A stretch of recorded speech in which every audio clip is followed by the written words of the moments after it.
Hello everyone, एक बार फिर से आप सभी का स्वागत है करंट अफेयर विशेषांक सीरीज़ में। करंट अफेयर्स में आज हम यहाँ पर जो टॉपिक ले रहे हैं वो है संयुक्त राष्ट्र सुरक्षा परिषद। हाल ही में भारत अस्थायी सदस्य के रूप में चुना गया है 2 साल के लिए। तो यहाँ पर इस विषय वस्तु को आज हम यहाँ पर देखेंगे।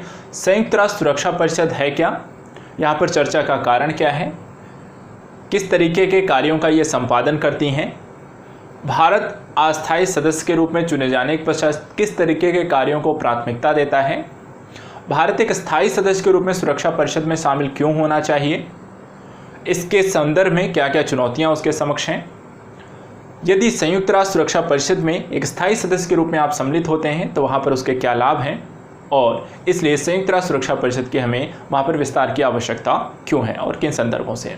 तो यहाँ पर हम संयुक्त राष्ट्र सुरक्षा परिषद की सभी प्रकार के जो भी करंट का जितना मैटर है वो भी पढ़ेंगे और इसके साथ साथ जो पिछले कॉन्सेप्ट भी इससे रिलेटेड चलते आए हैं, बेसिक कुछ पहलू हैं, उनको भी हम यहाँ पर डिस्कस करेंगे।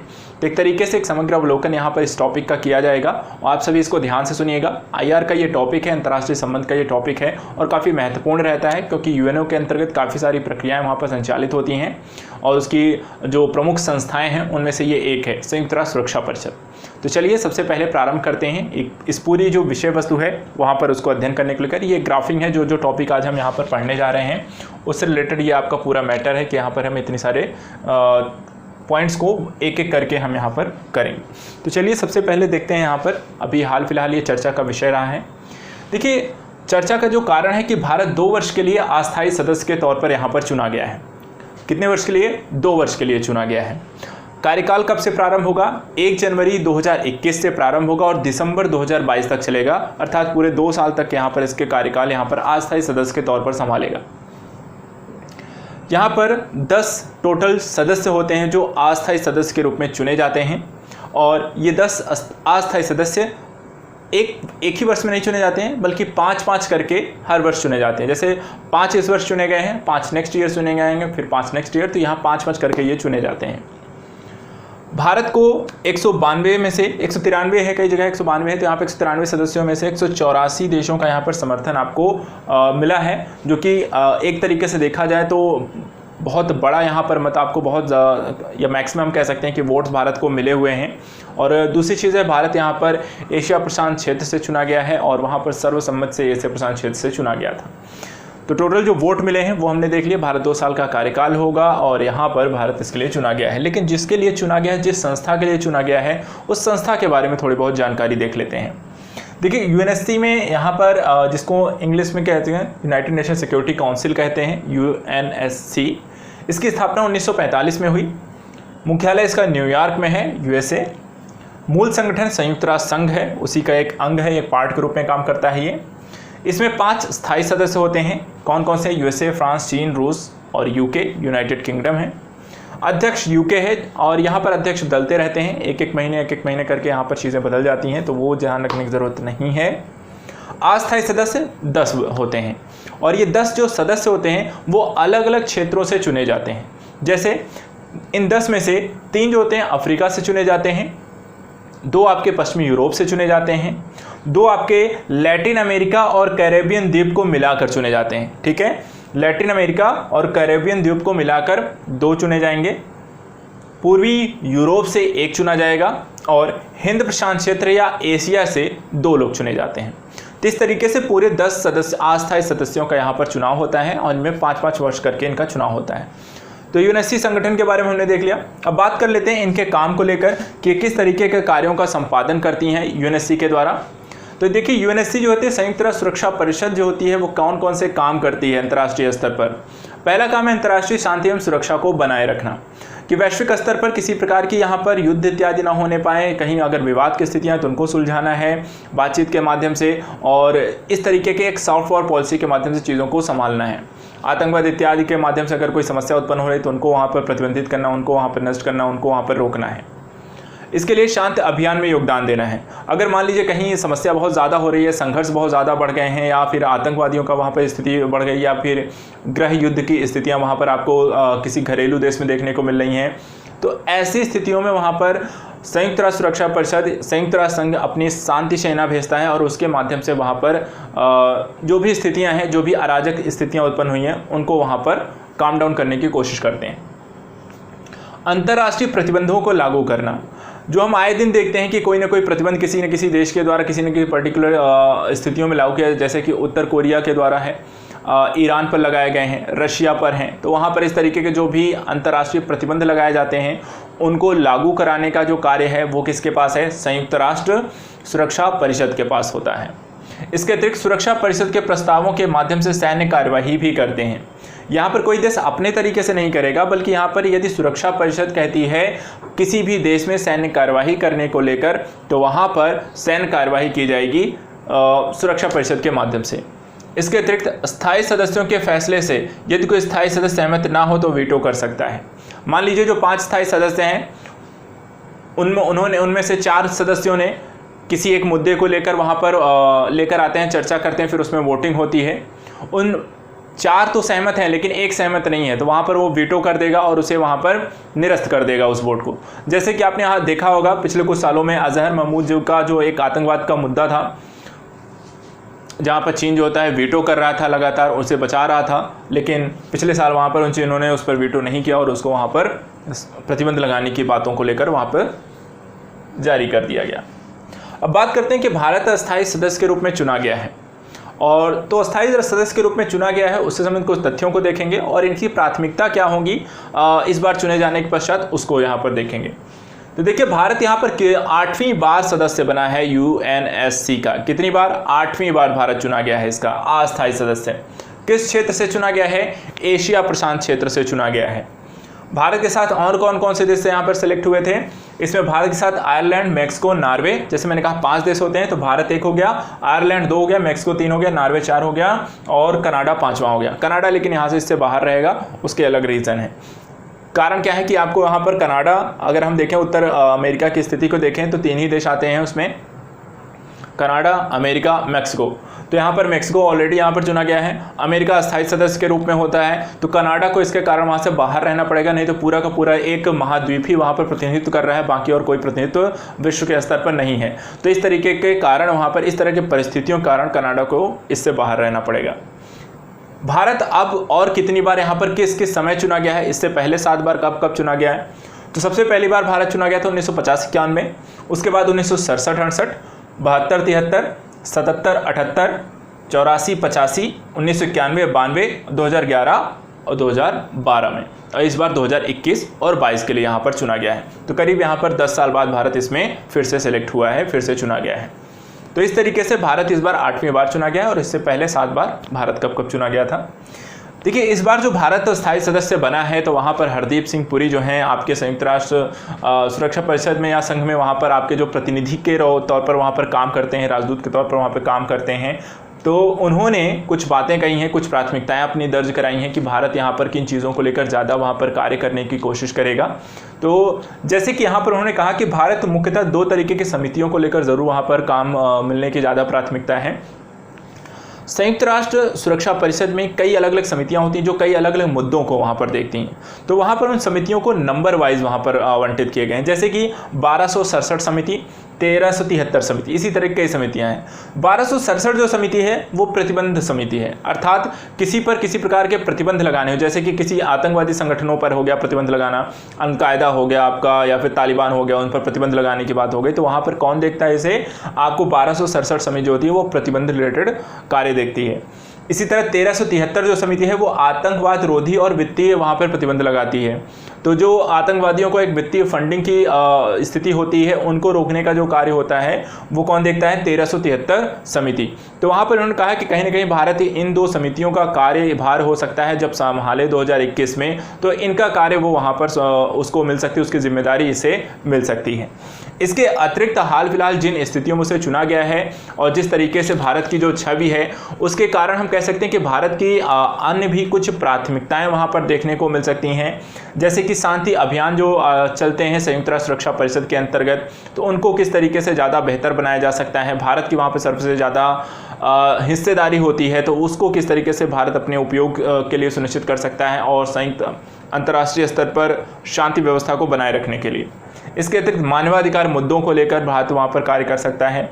कोविड-19 का एक बहुत बड़ा प्रसार देखने को मिला है, तो इसलिए भी वहाँ पर भारत को स्वास्थ्य मुद्दों पर कार्य करते हुए वैश्विक सहयोग प्राप्त करने और वैश्विक स्तर पर किस तरीके से स्वास्थ्य संबंधी अनुसंधान, शोध और सहयोग को बढ़ावा दिया जा सकता है, उसके लिए कार्य कर सकता है। और साथ साथ अपना संयुक्त राष्ट्र सुरक्षा परिषद के विस्तार के लिए अपनी भूमिकाओं को वहाँ पर आगे बढ़ा सकता है। तो ये कुछ प्रमुख मुद्दे हैं जहाँ पर हम कह सकते हैं कि भारत इस बार जो सिलेक्ट हुआ है वहाँ पर इन मुद्दों को वहाँ पर प्राथमिकता लेते हुए देखी जा सकती हैं, भारत जब 1 जनवरी 2021 से अपने कार्यभार को संभालेगा। इसके अतिरिक्त अब बात करते हैं यहाँ पर भारत की यूएनएससी में स्थायी सदस्यता क्यों। लगातार भारत की जो डिमांड है कि भारत को स्थायी सदस्यता मिलनी चाहिए, तो आप इस तथ्य को समझ लीजिए कि भारत को स्थायी सदस्यता क्यों मिलनी चाहिए, भारत किस तरीके से सक्षम है कि उसे स्थायी सदस्यता मिले। तो देखिए, सबसे पहले भारत की जनसंख्या देखिए। भारत विश्व की दूसरी सबसे बड़ी जनसंख्या वाला देश है और विश्व की करीब 17.2% वहाँ पर जनसंख्या का भारत प्रतिनिधित्व करता है। ये अपने आप में एक बहुत बड़ी जनसंख्या का प्रतिनिधित्व वहाँ पर संयुक्त राष्ट्र सुरक्षा परिषद के स्थायी सदस्यता में उसकी दावेदारी को पुख्ता करता है। दूसरा, भारत अर्थव्यवस्था के लिहाज से भी परचेसिंग पावर पैरिटी के आधार पर, पीपीपी के आधार पर या क्रय शक्ति समता के आधार पर विश्व की तीसरी सबसे बड़ी अर्थव्यवस्था है, जबकि जीडीपी के आधार पर भारत छठी विश्व की सबसे बड़ी अर्थव्यवस्था के तौर पर है। इसलिए भी भारत को यहाँ पर संयुक्त राष्ट्र सुरक्षा परिषद की स्थायी सदस्यता मिलनी चाहिए। तीसरा क्या पॉइंट है, भारत की जो विदेश नीति है वो हमेशा विश्व शांति, सहयोग और सुरक्षा को प्राथमिकता देती है। इस लिहाज से भारत की सॉफ्ट पावर पॉलिसीज हमेशा रहती हैं, वो दूसरे देशों का सहयोग करता है, शांति अभियानों को प्राथमिकता देता है, दूसरे देशों की संप्रभुता का ख्याल रखता है और मित्रता और भाईचारे के साथ रहने का, सहयोग करने का कार्य करता है। इस लिहाज से भी भारत को कहीं ना कहीं वैश्विक स्तर पर जिस तरीके की स्थितियां देखने को मिल रही हैं, एक प्रतिस्पर्धा गला काट प्रतिस्पर्धा देखने को मिल रही है, भारत वहाँ पर इस तरह की प्रतिस्पर्धाओं को वहाँ पर समाप्त करके एक शांति और सहयोग की स्थितियों को आगे लेकर चल सकता है। इसके अतिरिक्त संयुक्त राष्ट्र के शांति सैनिक अभियानों में सर्वाधिक भारत का योगदान है, जिसके कारण वहाँ पर भारत को भी प्राथमिकता यहाँ पर मिलनी चाहिए कि उसे एक सदस्यता दिया जाए। इसके अतिरिक्त वैश्विक तौर पर आर्थिक एवं सामरिक शक्ति के तौर पर संतुलन हेतु महत्वपूर्ण है। जैसे कि हाल फिलहाल की घटनाओं में अगर हम देखें तो चीन का एक प्रभाव बहुत ज़्यादा बढ़ा है और इस कारण से साथ ही और वैश्विक स्तर पर भी हम देखें तो अलग अलग देशों में अलग अलग मुद्दे वहाँ पर हैं। कोई किसी कारण वहाँ पर एक विरोध देखने को मिलता है, कहीं वेनेजुएला, कहीं ईरान, रशिया, उत्तर कोरिया, तो वहाँ पर अलग अलग क्षेत्रों में कई सारे विवादित मुद्दे यहाँ पर देखने को मिलते हैं। और इस कारण से अब कहीं ना कहीं आर्थिक तौर पे और सामरिक तौर पर यहाँ पर हमें बहुध्रुवीय विश्व की आवश्यकता है, जिसके लिए भारत एक बहुत ही कह सकते हैं कि महत्वपूर्ण भूमिका अदा कर सकता है। उसकी जैसी छवि है वहाँ पर एक विस्तारवादी छवि नहीं है, बल्कि एक सहयोगात्मक छवि है। तो इसके कारण भी कहीं ना कहीं आर्थिक और सामरिक तौर पर उसकी महत्ता को, जिस तरीके से उसने डेवलप किया अपने आप को, जिस तरीके से विश्व में अपने आप को सक्षम करके दिखाया है, उसे प्राथमिकता मिलनी चाहिए। इसके अतिरिक्त भारत को अफ्रीका, लैटिन अमेरिका, मध्य पूर्वी देश एवं कम विकसित देशों का समर्थन प्राप्त है। तो ज़्यादातर यहाँ पर विश्व के देशों के द्वारा यहाँ पर भारत को समर्थन भी प्राप्त है। इस कारण से भी कहीं ना कहीं भारत को प्राथमिकता देनी चाहिए। और एट द लास्ट भारत की क्षेत्रीय और सांस्कृतिक जो विविधता है और विरासत है, वो भी कहीं ना कहीं एक बड़ा आधार है कि भारत को अस्थायी सदस्यता के रूप में यहाँ पर एक सदस्य, एक स्थायी वीटो जो होती है, अस्थायी जो सीट है वो वहाँ पर ज़रूर मिलनी चाहिए। तो भारत के संदर्भ में यदि कभी स्थायी सदस्यता के संदर्भ में आपको पॉइंट लिखने को बोला जाए तो आपके पास इतने सारे पॉइंट हैं जिसको आप कोट कर सकते हैं वहाँ पर भारत के पक्ष में। इसके अतिरिक्त भारत ही एक देश नहीं है जो कि स्थायी सदस्यता को लेकर यहाँ पर लगातार बातचीत कर रहा है, लगातार विश्व के देशों का समर्थन प्राप्त करने की कोशिश कर रहा है, बल्कि ऐसे कई सारे देश और समूह हैं जहाँ पर स्थायी सदस्यता के विस्तार की यहाँ पर दावेदारी करते हैं। एक समूह है G4, जिसका भारत भी सदस्य है। इस G4 में भारत के साथ साथ जर्मनी, जापान और ब्राज़ील हैं यहाँ पर। और ये सभी देश, इसमें अगर हम देखें तो जर्मनी और जापान जो हैं ये संयुक्त राष्ट्र के सबसे ज़्यादा जो होते हैं फंडिंग करने वाले देश हैं। वित्तीय जो होता है फंड वहाँ पर सबसे ज़्यादा प्रोवाइड कराते हैं। वहीं भारत और ब्राज़ील जो जैसे देश हैं वो शांति अभियानों में संयुक्त राष्ट्र के वहाँ पर ज़्यादा भागीदारी करते हैं, फंड भी की व्यवस्था कर रहे हैं, विकसित हो से देश हैं, एक बड़ी जनसंख्या प्रतिनिधित्व करते हैं। तो इस लिहाज से ये जो 4 देश हैं वो एक दूसरे का भी समर्थन करते हैं और संयुक्त राष्ट्र के विस्तार की यहाँ पर बात करते हैं। दूसरा एक ग्रुप है जिसको L69 कहते हैं। ये भारत मूलतः इसमें है, भारत भी इसमें शामिल है। इसमें मूलतः एशिया, अफ्रीका और लैटिन अमेरिकी देशों का संगठन है ये, और मूलतः 42 इसमें देश हैं और उनके द्वारा यहाँ पर त्वरित कार्यवाही करते हुए यहाँ पर सुरक्षा परिषद में स्थायी सदस्यता को यहाँ पर सुधार करने की ये बात करते हैं। इसके अतिरिक्त अफ्रीकी समूह है, अफ्रीका के 54 देश हैं जो ये बात करते हैं कि कम से कम 2 अफ्रीकी सदस्यों को सुरक्षा परिषद की स्थायी सदस्यता में वहाँ पर सीट मिलनी चाहिए, और कहते हैं कि वर्तमान समय में हमारे 54 देश में एक भी यहाँ पर स्थायी सदस्य के रूप में वहाँ पर प्रतिनिधित्व नहीं है, और इस लिहाज से कम 2 अफ्रीकी देशों का, हमारी जितने देश हैं उस लिहाज से 2 स्थायी सदस्य वहाँ पर उसकी सीट उनकी होनी चाहिए। एट द लास्ट हम यहाँ पर कुछ अन्य पॉइंट्स को देखेंगे। सबसे पहले देखते हैं चुनौतियाँ क्या क्या हैं। इतने सारे लोगों, इतने सारे देशों के द्वारा कई सारे बातें की जाए, भारत भी अपना वहाँ पर पक्ष रखता है, तो यहाँ पर क्या इतना आसान है संयुक्त राष्ट्र सुरक्षा परिषद के स्थायी सदस्यता को प्राप्त कर लेना? देखिए, मुद्दा क्या है कि स्थायी सदस्य सहमत नहीं है। अस्थायी सदस्य कौन से? जो 5 सदस्य हैं। कौन से 5 सदस्य हैं? अमेरिका, फ्रांस हो गया आपका, ब्रिटेन हो गया आपका, रशिया हो गया और चाइना। ये 5 देश खुद यहाँ पर एक चीज़ को लेकर सहमत नहीं है कि कितना विस्तार करना चाहिए। दूसरा, शक्तियों के बंटवारे की समस्या है, अर्थात जो स्थायी सदस्यता के रूप में, जो स्थायी सदस्य के रूप में जो शक्तियां हैं उनके पास, तो कितनी शक्तियां जो नए सदस्य हैं उनको देना उचित होगा, नहीं होगा, कौन सी देनी चाहिए, कौन सी नहीं देनी चाहिए, इसको लेकर कोई सामंजस्य नहीं बन पा रहा है, इसको लेकर कोई वहाँ पर सहमति नहीं बनती हुई दिखाई दे रही है। इसके अलावा भारत को G4 देशों के साथ आपका ह्यूमन डेवलपमेंट इंडेक्स और जेंडर गैप इंडेक्स को लेकर यहाँ पर लगातार एक प्रतिस्पर्धा का लगातार सामना करना पड़ता है। जैसे कि हमने कहा G4 देश हैं, उसमें जर्मनी, जापान है। जर्मनी, जापान के जो देश हैं वो आपके HDI अच्छी खासी रैंकिंग है, अर्थव्यवस्था वहाँ पे काफ़ी मजबूत है, तो और साथ ही लैंगिक समानता की स्थिति ज़्यादा बेहतर है, और उस कारण से भारत को कहीं ना कहीं यहाँ पर प्रतिस्पर्धा का सामना करना पड़ता है। इसके अतिरिक्त क्षेत्रीय प्रतिस्पर्धा और मत भिन्नता है। जैसे कि मैंने कहा कि यहाँ पर एक ही क्षेत्र में हो सकता है 2 या 3 देश, जैसे कि भारत भी है, जापान भी है, एशिया से हैं, दोनों ही देश वहाँ पर स्थायी सदस्यता के रूप में वहाँ पर एक स्थायी सीट चाहते हैं। ऐसे संदर्भ में ये भी हो सकता है कि आगे चलकर अगर कह दिया जाए एक ही सदस्य वहाँ पर बनेगा तो फिर कौन बनेगा, कैसे बनेगा, तो इसको लेकर एक क्षेत्रीय प्रतिनिधित्व की एक समस्या है। साथ ही वहाँ पर मत भिन्नता है, वो एक दूसरे के साथ वहाँ पर साझाकरण मत और मूल्यों और विवाद समस्याओं को लेकर काफ़ी सारी विवाद वहाँ पर देखने को मिलते हैं। इसके अतिरिक्त सभी सदस्यों की सहमति अनिवार्य होनी चाहिए। यदि स्थायी सदस्यता को लेकर यहाँ पर कोई सुधार करना है तो यहाँ पर संयुक्त राष्ट्र महासभा में 2/3 बहुमत से उसे पास होना चाहिए, और उसके पश्चात उस रेजोल्यूशन को यहाँ पर 5 स्थायी सदस्यों के द्वारा वहाँ पर समर्थन देना चाहिए। यदि किसी ने भी वहाँ पर वीटो लगा दिया, 5 में से किसी ने भी, तो वहाँ पर आपको स्थायी सदस्यता नहीं मिल सकती है।